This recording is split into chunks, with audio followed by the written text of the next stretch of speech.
que Deus permitiu que o homem comesse carne?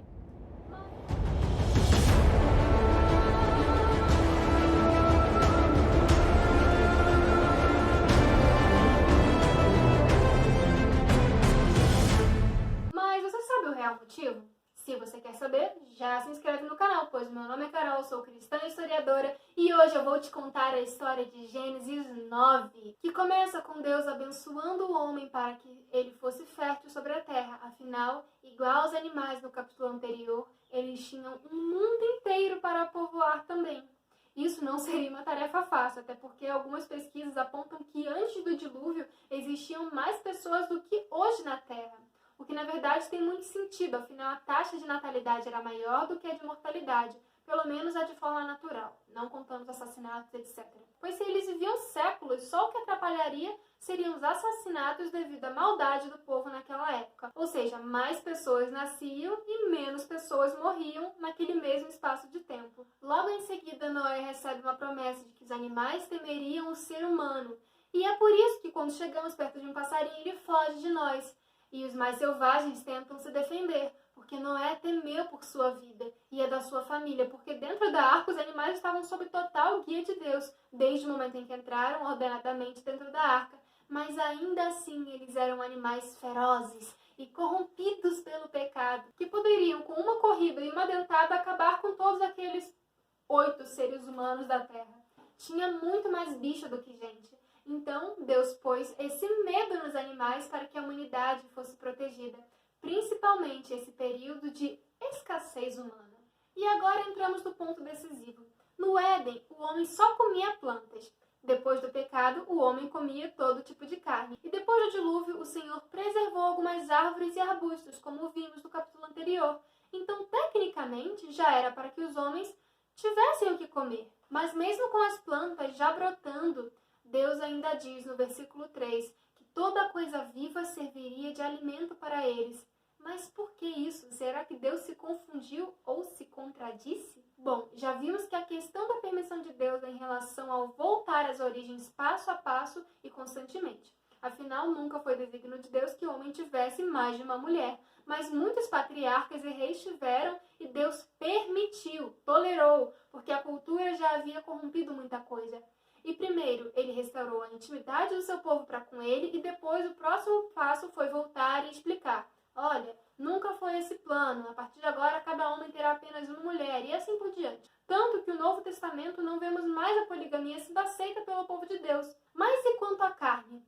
Teve esse motivo, mas não foi só esse motivo, o de voltar pouco a pouco às origens. Deus permitiu que o homem comesse alimento animal para que o homem vivesse menos. Mas não é porque Deus queria ver a ruína do homem, até porque se fosse assim ele nem teria criado a arca para salvar a humanidade do dilúvio.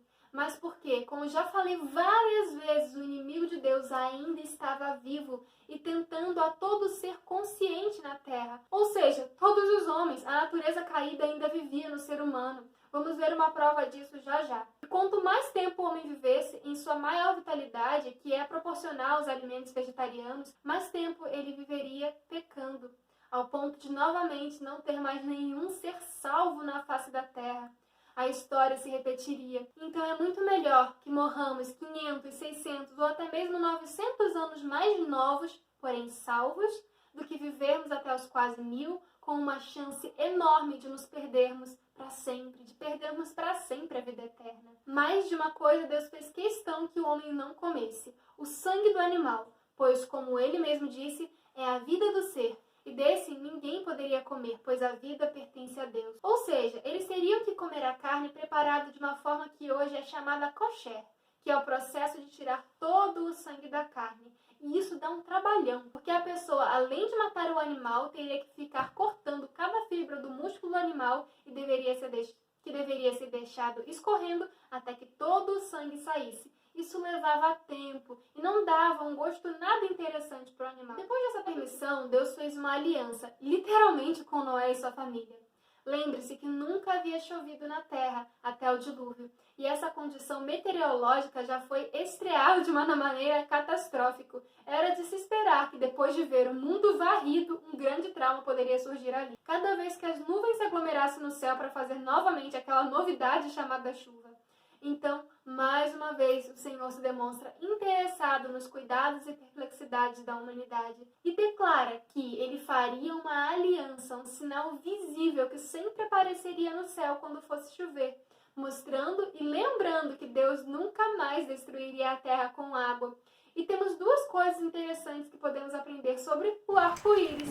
Primeiro, ele tem exatamente 7 cores: vermelho, laranja, amarelo, verde, azul, anil e violeta. Se você não acredita, olha comigo essa foto. A junção do vermelho com o amarelo produz um feixe laranja no meio e assim por diante. E se você perceber também, o violeta é a mistura do vermelho lá de cima com o azul aqui embaixo. É literalmente o que acontece no círculo cromático das cores do arco-íris. Vamos perceber na Bíblia que o 7 é um número que indica a perfeição de Deus. Vemos isso na escolha do 7º dia da semana como o dia do Senhor e também nas próprias cores do arco-íris. E também em um monte de outras coisas que iremos ver durante essa grande jornada.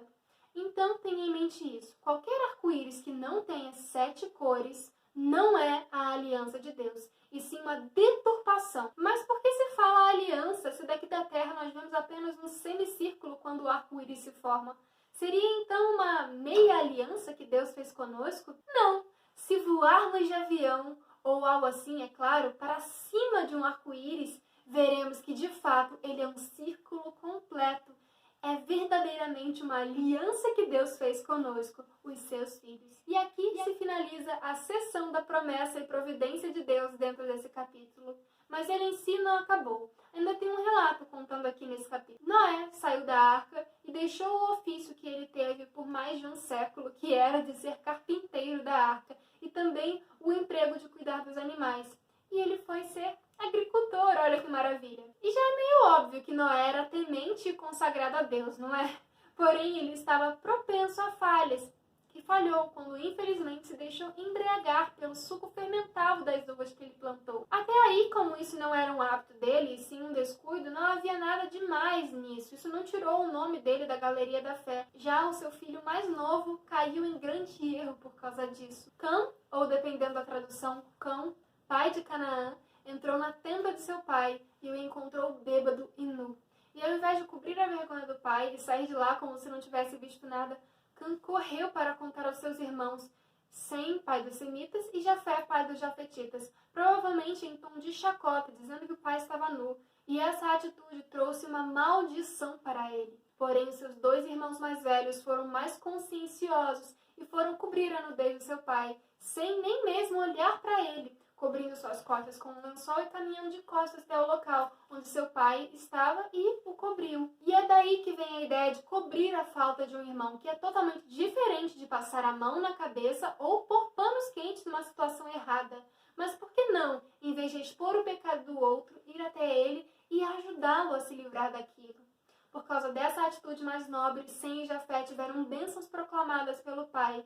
E isso explica o fato de que os cananeus também foram tantas vezes contra o povo de Deus durante a história dos judeus. Leia mais sobre isso no capítulo que está na íntegra, na descrição do vídeo.